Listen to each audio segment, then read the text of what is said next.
Shivali recording studio Khagaria.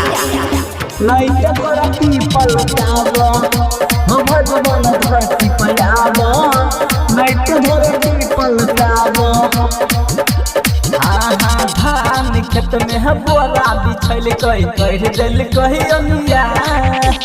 धान खेत में है बोरा बिछल कही कह दिल कही अमिया। घोर कलयुग आइले हो भैया करतई कोन उपाय ओ भगवान धरती पयाव नहीं धरती पलटाव ओ भगवान धरती पयाव नहीं धरती पलटाव।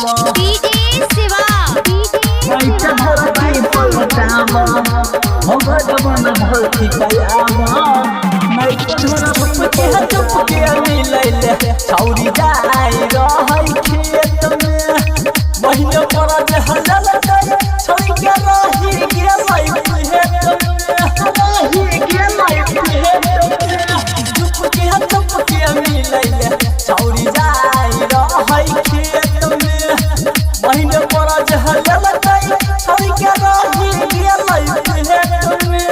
बाप माई के बगरी गिरैले कई गहूँ में हो गेलै सो ये बात सुनी सुनी के हमारा अखिया से गिरैलो तो भगवान धरती पयाव नहीं धरती पलटाव हो भगवान धरती पयाव नहीं धरती पलटाव नहीं धरती पलटाव हो भगवान धरती पयाव नहीं धरती पलटाव नहीं धरती पलटाव।